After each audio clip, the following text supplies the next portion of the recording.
Melbourne's Flinders Street Station is set to receive dozens of new permanent bollards to help protect pedestrians against rogue vehicle attacks. The concrete blocks will also be installed along Prince's Bridge and extra planter boxes rolled out in the Bourke Street Mall.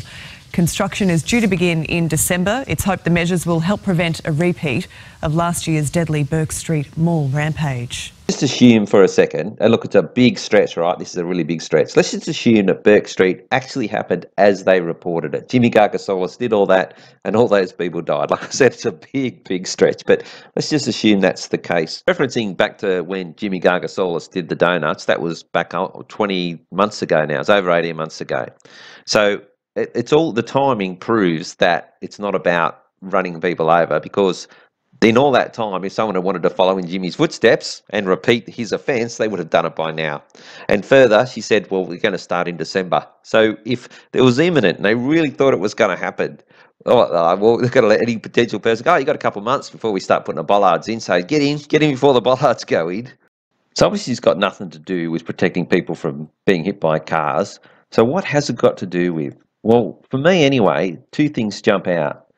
The first one is the location of this lot of bollards here. Mind you, every couple of months they seem to be sticking more and more bollards, but I'll just focus on these ones here, the location. Now, they're going to put them at Flinders Street Station, where there aren't any at the moment, and on the Prince's Bridge, and also bolster the ones up at Bourke Street. So just have a look at the Prince's Bridge. So not being from Melbourne, I have to look at these things up on Google Maps, and there's Flinders Street Station and the Prince's Bridge, and Bourke Street's just a bit further up there, Bourke Street Mall. And they've been incrementally putting other bollards in and around this area. There's a town hall, all that. Now this is obviously the business hub and the commercial hub of Melbourne.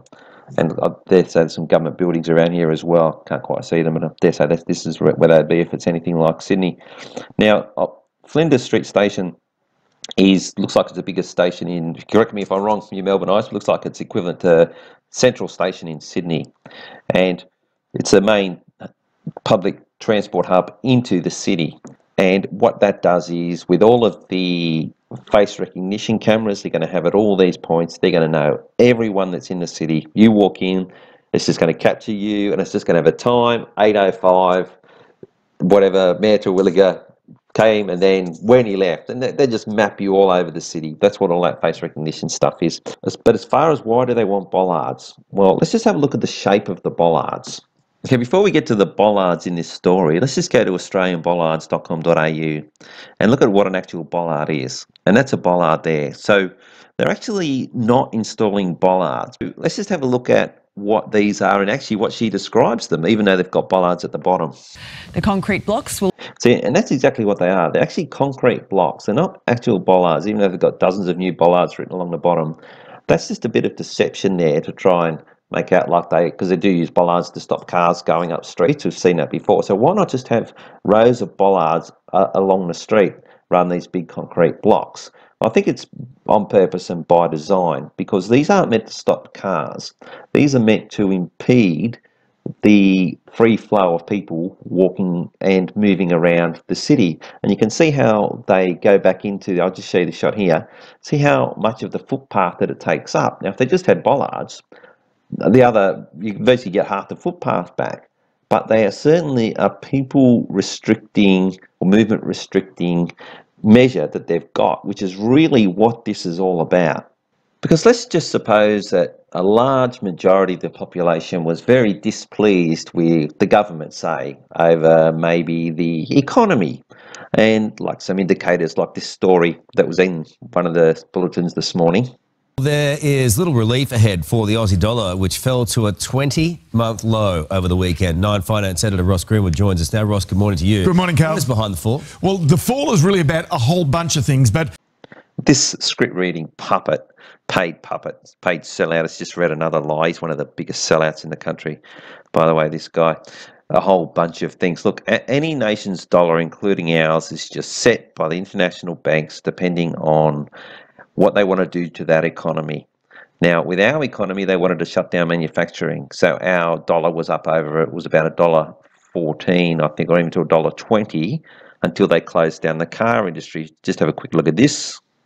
So here's a quick paragraph that just outlines the timeline with the announcements of the closure of our car industry. So in May 2014 it was Ford, in December 2013 it was Holden, and in February 2014 Toyota announced they would be halting production by 2017.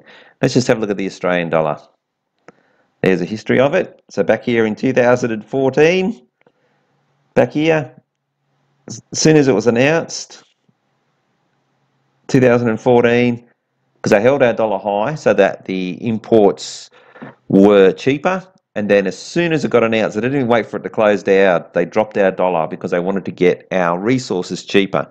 So what that idiot just said there about, oh, there's all these bunch of things, no, the international banks and the people that control them, all the corporations, they just arbitrarily pick the value of the nation's currency depending on what they want to do to that economy.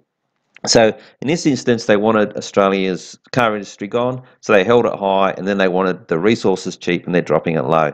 But it's going to get a lot worse. If you think about, say, Westpac raising interest rates for mortgage holders last week with the expectation that others will come, that's because money is flowing out of Australia chasing higher interest rates in the United States. As that money flows out of Australia, not only does it mean that there's a pressure on interest rates to rise here in Australia, but there's a pressure for the Australian dollar to fall. Now, that's compounded by a range of different worries around the world, such as Donald Trump, trade wars, concerns about what that does to the world. So a lot of people put their money in the United States as a safety haven. Second part about it also is commodity prices have fallen. So it's not just against the US dollar that the Australian dollar is falling right now, it's against other currencies as well. So say, for example, if you're thinking about going to Fiji, for example, for a holiday, well, that's going to be 10% more expensive than what it was this time last year. That's a small example of what's taking place around our region right now. And even this week, you're going to have pressures. House price numbers come out today. They're going to show they're continuing to fall. Economic growth numbers come out, and the Reserve Bank also makes an interest rate decision. So all of this is going to build up more and more pressure on the Australian dollar.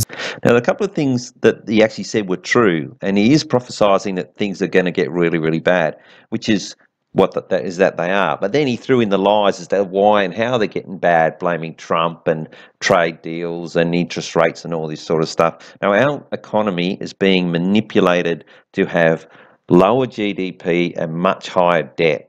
And what happens when a country, and I'm going to get back to the Bollards just in a second, because it's all related. What happens when a country that is resource rich, like Australia, is high in debt? They start to lose all of their value of their resources. Any income from that resource goes straight to debt. In other words, it just bypasses schools, hospital services, and the actual economy here. And we actually effectively lose control. I did it in one of my earlier videos. So let's just have a look at that, what that leads to. So here's how bad I think it's going to get in Australia. Here we go. Here's from riches to rags, Venezuela's economic crisis. Now, this is an Al Jazeera story. The Venezuelan people struggle to cope with toxic effects of hyperinflation, severe debt. They've got chronic food, everything. Once you don't have any money and your debt's too high. So that's what I was saying about how once all the money leaves the country, this is what you're left with. And here's some Venezuelan protesters.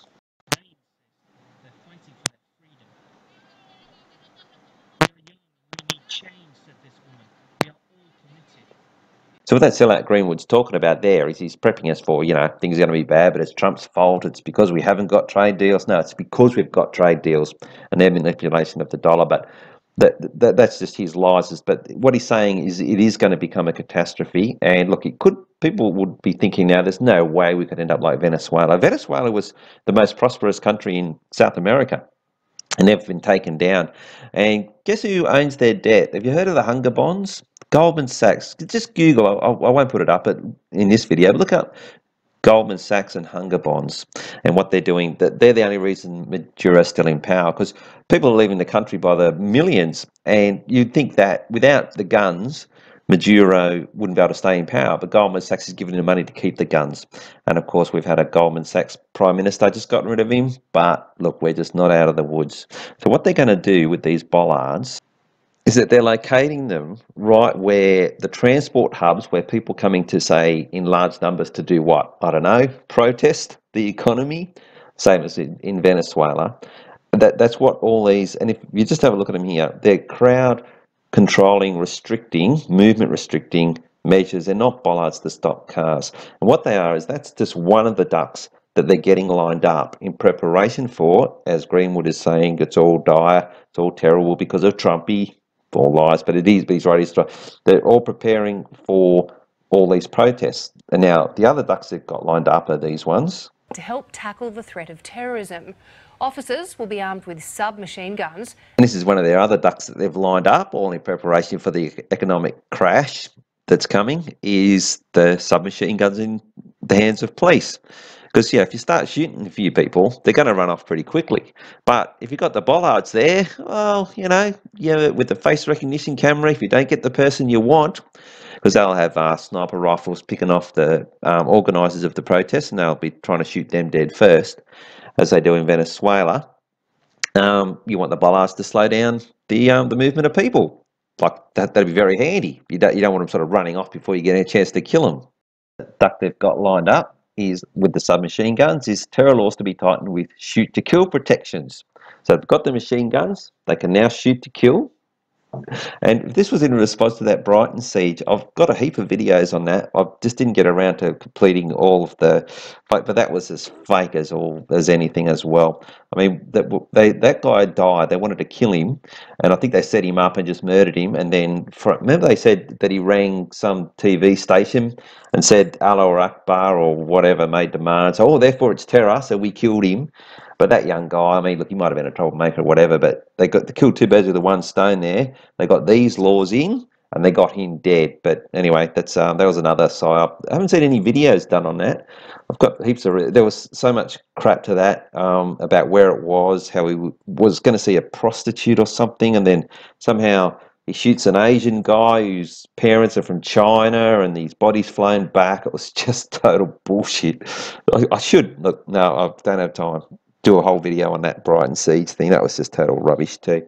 All right, so this is another one of the ducks they've got lined up. All right, this video's gone way longer than what I thought it would, so I kept adding stuff to it, but I'll just wrap it up. Look, just trying to make sense of it. So in a long-winded way, I've tried to sort of demonstrate that these bollards, which aren't bollards, are not there to protect people from being hit by wayward drivers. They're there as, you can see, look how wide they are. Let's have some metal. No, okay, I've already been over that.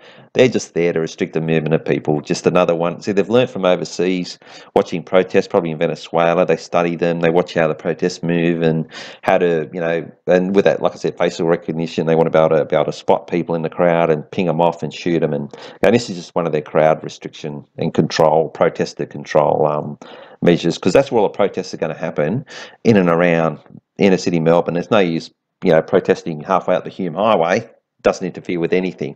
This is where the protests, they know they're going to happen. This is where people are going to gather, and they're preparing for those protests when they crash the economy. All right, that's it.